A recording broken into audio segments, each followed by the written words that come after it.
Is it recording? All right. It is yours truly, Rick the Prince here, and you are watching Surface S3E2. The Prince here. Truly, Rick the Prince here. What's good? What's good, y'all? It's yours truly, Rick the Prince. You are watching.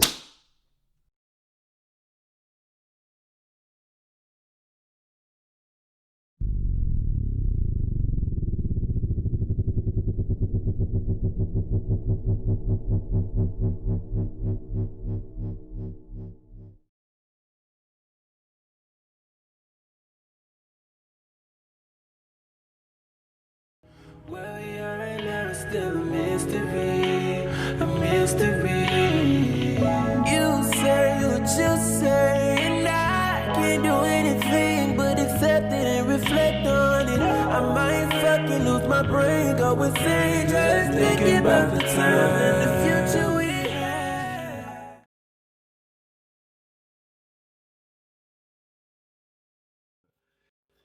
Yeah, I know.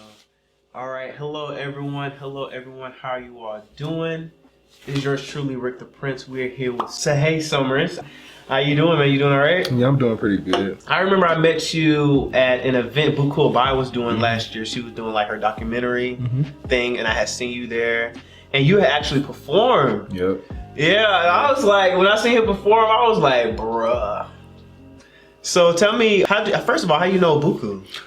That night was actually the first night that I met Buku. For real? I don't know if you remember, but there was a lot of crazy stuff going on that night. Oh yeah. And like the TV wouldn't work, the projector wasn't working. And so when I got there, Buku was like, I was with Aries Tyler, and Buku was like, Aries, can you perform? I need somebody to keep the time going or whatever. And Aries was like, no, I'm not performing. And I was like, I'll perform. I got it. Right. I got it. So she was like, yeah, send your tracks to my sister, my sister, and she'll get it done. And so that's how I got on the stage. I was so I was so grateful because I hadn't come there looking for just to have a platform, and I ended up meeting a whole bunch of new dope people. So it was a really good experience. Yeah. So where are you from? I am from a little bit of everywhere. I'm from the West Coast. I'm from Mobile. I'm from California. I was born in California. My parents got divorced, and my mom went to Mobile. My dad stayed in California. And between that time, when I was like a teenager, I was getting into a lot of trouble. And my mom was like, yeah, I can't deal with you anymore. You're going to California. So I moved to California. It was kind of like some Fresh Prince of Bel-Air shit. And so I moved to California, and my dad was like basically doing the same thing because I got up there and it just got 10 times worse because... Okay, so your dad was in California. Yeah. Okay. It just got 10 times worse because I was in California. Like, weed is legal. Like, I'm just living my life. So I just been back and forth between Mobile, Alabama, and Venice Beach, California. Yeah. So where'd you go to high school? I went to two different high schools. I went to Baker High School in Mobile, Alabama, and I went to John L. LaFleur High School in Mobile, Alabama. Okay. Yeah. Okay, so how was it in Alabama going to high school? Because I remember I was listening to Flo Milli. Flo Milli said she's from Alabama. Yeah. So how was it in... Me and Flo Milli, actually, when we were in high school, we were really good friends. Really good friends. Flo Milli? Yeah. Okay. Yeah, man. That's Tamia. That's Miss Tamia. She's so, I'm so proud of her. But yeah, we went to the same high school. She been doing her thing since we was in high school when nobody was paying attention to her. And so it's so good to see like how big she's gotten now. But yeah, I went to Baker High School. Okay. High school in Alabama is hard because Alabama's a weird place because everybody's doing the same thing. So if you're not doing the same thing, then you're doing something different. It's kind of like they're like weird, like and weird in Atlanta and California is cool, but weird in Alabama they make it seem like, oh, you're a weird ass nigga, like. So I was kind of like an outcast. It was weird because I was popular in school, but even though I was popular, I still felt like I wasn't accepted by a lot of people because of what they thought my sexual orientation was, what they thought, who they thought I was, who they thought my family was. And so I kind of just like stayed to myself until my senior year, and when I started releasing music, and people just started to just like hone in on me more, just because they, I guess, realized I was a creative, dope person. Okay. So you started working on music while in high school, or what did music?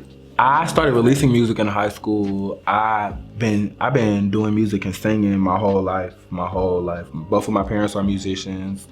All of my siblings are musicians. So it was always like a competition in my household, like who the best singer or who the best writer in here. So it was like I started releasing music when I was in the 12th grade, when I realized that I felt like nothing else in the world mattered if I didn't have music. Like I had got to a really low point in my life, and music was like one of those things that was like keeping me alive. Generally, like basically, it was so many. I can remember so many times of me getting ready to like commit suicide or just drive off the road. But like I would like turn on the song that I previously recorded, and it would make me feel so much better. I always tell people that like even if my music is never heard till this day, I will still be satisfied, because the feeling that I get when I listen to my own music is saving. It's saving. It literally is saving. So.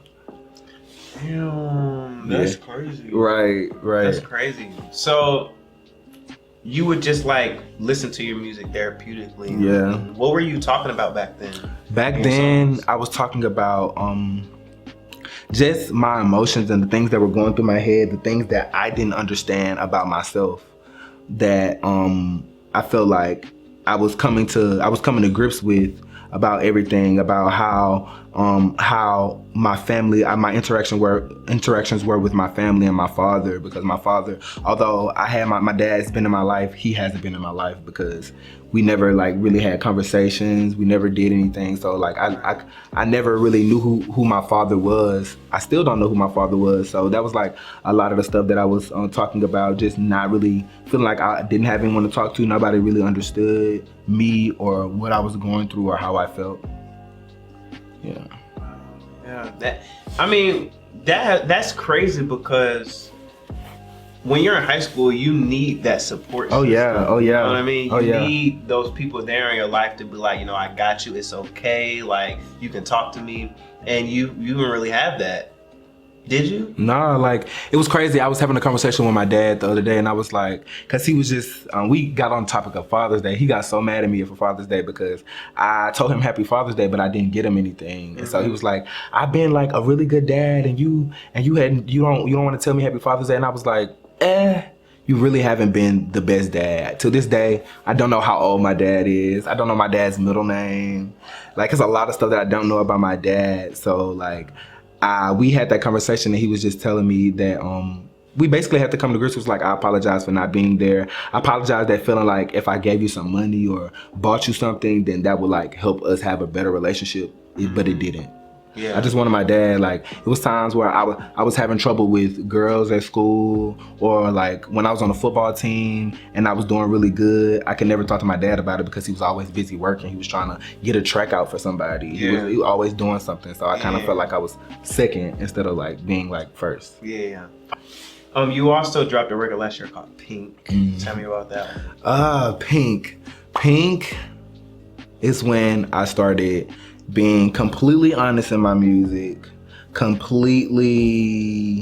being honest in my music before, but I was being honest about the things that I wanted to be honest about.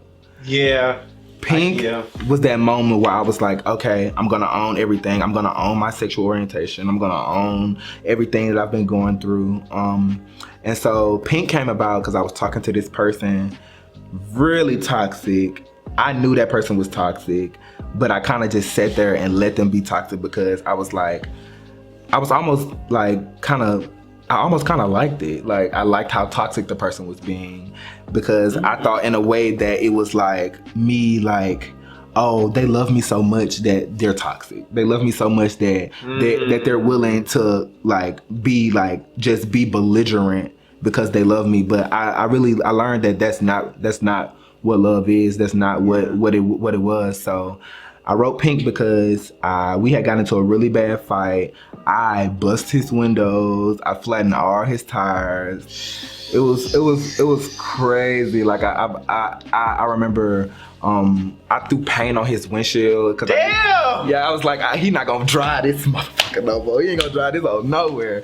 So after that, and then when I did that, when I got home, I still didn't feel better. Like I felt worse, in fact, because I was like, damn, I just really went and fucked up this man's car. He gonna know it's me because he don't talk to nobody else. Yeah. So I went home and I didn't even write anything down to that song. I went home and I literally freestyled that whole song. I went in the booth. I told my brother, I was like, cut my mic, cut my headphones all the way down. I don't want to hear nothing I'm saying. I'm just gonna close my eyes and I'm just gonna let it come out. And that's exactly what happened.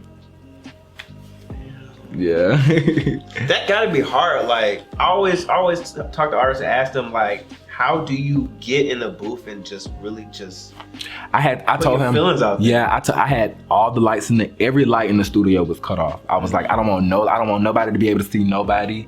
I didn't want to see the panel. I didn't want to see anything. I just wanted to see my mind. I just wanted to see my feelings, my heart. I just wanted to see that, and it came out perfectly. I did Pink in like 30 minutes.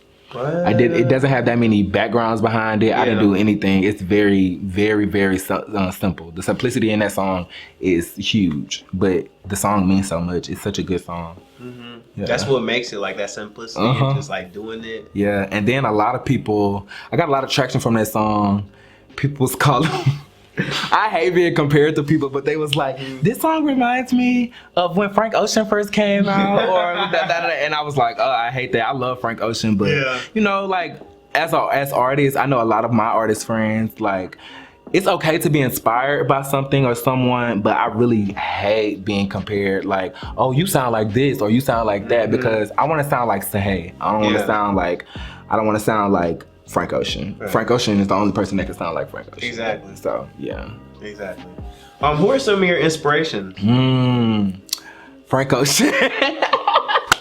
Frank Ocean, Ty Dolla $ign. Okay, I fucks with Ty Dolla $ign. He's underrated. Man, Ty Dolla $ign is the GOAT. That's why he on everybody's backgrounds. Yeah. It's every album that's dropped recently, I guarantee you Ty Dolla $ign got some writing credits, some production credits, or some backgrounds on there. He always somewhere in somebody's song, but Ty Dolla $ign, Tyler the Creator, Drew Hill, Jodeci, Boys to Men, James Fauntleroy. That's by my biggest, James Fauntleroy. Mm-hmm. So it seemed like you're inspired by the 90s R&B, and then the new, like, experimental sound. That's the perfect description of my sound. I like to mix like 90s, early 2000s with modern day R&B and just like mash it up, and whatever comes of it, it's just what comes of it. Right. Yeah. I want to talk about your record, Tranquility, that you have. Because that one has a visual, really dope, the colors. I want you to talk about that record, and I also want you to talk about that music video. Okay. That record, shout out to Zay Astro. Shout out. My best friend. I love Zay so much. He really did his thing on that song. Tranquility is not about a love interest. It's actually about my best friend. Okay. Well, this person's not my best friend anymore, but we were best friends at the time, and they were in a relationship with this person who didn't want them to be friends with me because whatever problems they had, whatever they had against me, they didn't want me to be friends with them or whatever. So, and my best friend was acting like they didn't care about anything. They didn't care about like the whole situation of me probably not being able to be friends with them. And he was just being really calm and really passive about it. And that's where the tranquility came from. Cause I was like, you're just being really like tranquil about it. Like you don't you just chill, you don't care. And it flowed. Everybody thinks that song is about a love interest. I'm talking about like a girl or a guy, and I'm literally talking about my best friend. So it's so funny, but I love that song. That's probably my favorite song that I've ever did. The visual was shot by this guy named Jay the Vision, Mobile, Alabama.